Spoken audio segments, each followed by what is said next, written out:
Hello and welcome to the version 7.8 release notes review. The main feature in this release is the data cleanup tool, which helps us clean out old website data that's built up over time and then to automatically keep on top of that data growth going forward. So this is an important tool for keeping a handle on unnecessary overage costs. So keeping your website fees as low as possible for your clients, as well as satisfying the requirements of a lot of larger organizations that have privacy and data retention requirements that they need to meet. So this allows you to go after those bigger clients, win more projects, and just provide a stronger service offering overall. So the data cleanup rules can be found in the settings section. And we have three main sections. So we have the auto cleanup. So you can put that on a schedule, so it's automatically run, or we can do a manual cleanup. And then there's a history tab, which can show us the history of what cleanup processes have been run. So basically the auto cleanup and the manual cleanup are essentially the same. It's just that with the auto cleanup, you can set a schedule for that to reoccur. So I'll just take a look at the manual one first. So we can create a filter that looks for the data that you want to clean up. So we can look at basically all the CRM components, like orders, contacts, form submissions, as well as the module items. So that includes the built-in system modules and any custom modules. I would say, primarily we'd be looking at getting rid of old CRM records, because they're the types of things that are going to build up. Old contacts, old form submissions, old orders, things like that. But of course, we have the flexibility to apply this to any sort of item within the platform. So then, of course, we choose what type of CRM record or what type of entity. So let's do form submissions in this case. And the cleanup scope is basically what's the rule to follow to look up old data. So at the moment, there's a few preset values here. I think in coming releases, there might be a few more options here for older dates, or maybe even a custom date range. We'll see what comes in following releases. But essentially we can choose anything that's more than 30 days old, 90 days old, 180, a year old, and we can drill down to just target submissions made via a specific form rather than just all form submissions in general. So you can choose multiple ones of these. So maybe we want everything that's older than 90 days and from a specific form. So if that's selected, we'll now see the field to choose which form you want to target. And then there are some exception rules, which are essentially the same options we had before, but you can choose those as an exception as well, just to fine-tune the filtering. And you can see I can't apply this yet because I need to, and this always gets me caught out, we need to add anything selected here in this particular user interface component. So but that's because we can choose multiple forms. So you may want to look at three particular forms and their form submissions. So we can add multiple ones to the rule set that we're creating. Okay, so now I can run the filter. And of course, this just runs the filter, shows us the preview of what items that's found. And then we can, because this is a manual cleanup, we can then manually delete all of these with the delete all button, or we can go through and just select certain ones that we want to delete from those results. Now there is also here an export.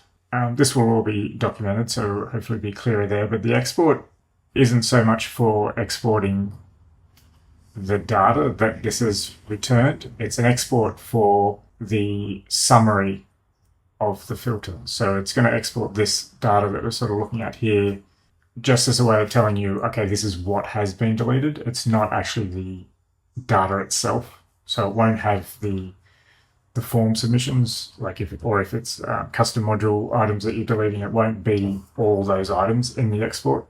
Like it's not a backup of those items. It's an export of the cleanup rules or the cleanup outcome, I guess, the results of the filter. So just wanted to highlight that just so that that's a little clearer. So that may catch some people up. They might think that there's a way to do a data backup, but it's not quite like that. You would use the actual website backup functionality for that.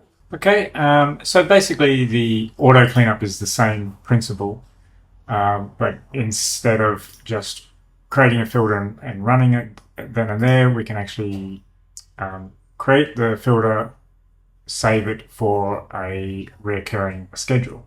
So we have the same rule criteria. I do have one already saved. So this is one I set up before. So we can see we set up the same sort of criteria there, but we can set the recurring schedule for daily, weekly, or monthly, which day of the week in that case. Time, you can also disable the rule so it doesn't have to run all the time if you want to turn that on or off. And this one has a field you can actually change this field. It's a required system field where it records the admin editor who's created the rule or last edited the rule. And I guess that's for tracking purposes. So the third tab in the data cleanup rules is the history. So any rules or filters that have been run and applied, so any deletion events, I guess, are captured in a history. I think this is for 90 days. It's in here. Yeah, so 90-day history of anything that's run. So the editor is captured, so we know which admin applied or set up that particular deletion event. And again, we can view more details about what was deleted and what happened. And again, we can download like an export of that history report. So again, not to be confused with viewing the actual data that was deleted or downloading the actual data. It's just like a report on what happened. So we can't like restore from this history. Again, that would be done in the website backup tool, but at least we have the information there to see what happened, when it happened, who made that occur. Okay, so what else? So obviously we can also set up the admin roles who can access this. So it's probably something you don't want all admin types to be able to access. And the availability of this is for business and pro plans. Okay, next up we have just an extension to the reminders section that was brought in the last couple of releases. So under the email notifications, the new section reminders. So this is for setting up email reminders for certain subscription models. We can set up various email reminders or follow-ups regarding that. And now there's a reports tab here as well. So similar to the history tab for the data cleanup rules, this is like a reports tab to show what notifications have gone out and what their sort of status is, and so you can keep track of and see what the delivery performance has been for the notifications, so you can see if people are receiving those. And then we have the ability to like preview what that reminder was and like all the details about it. So the subject lines, even the actual content. So in this case, I've just got some text, but this would actually show the email content that was sent as well. So we've got a good picture of what happened in those reminders. And just to get a bit of more of a visual view of this, there's now a chart view as well. So this will show more of a statistics view, visual view of the notifications being sent. And this chart can actually be added to the dashboard as well. So on the dashboard analytics, we can see here reminder notification performance. And so that will show you how many notifications are going out, if there's been any failures.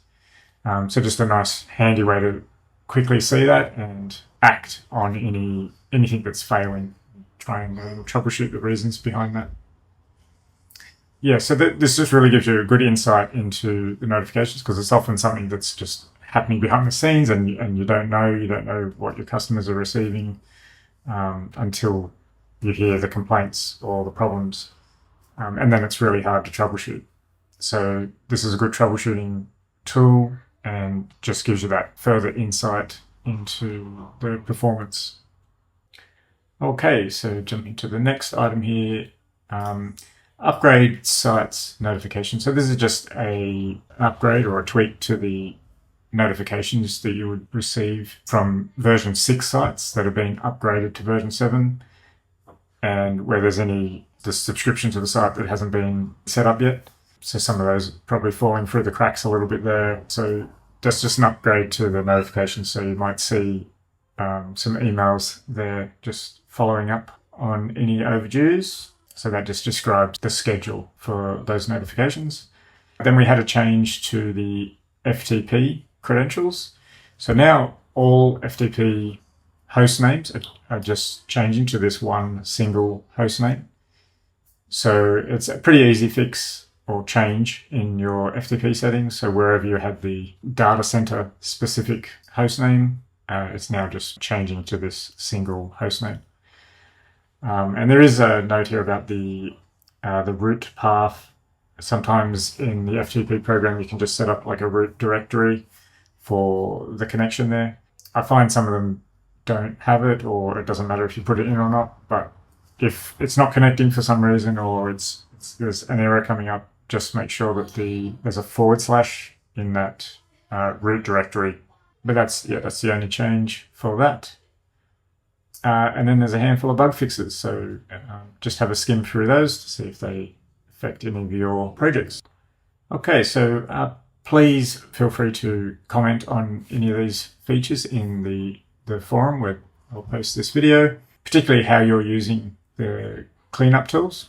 I'd be very interested to know how you're using that, and if there's anything missing as well. If you feel there could be some improvements to that, put it in the forum comments and we can look at getting that updated in a future release. Okay, thanks for watching.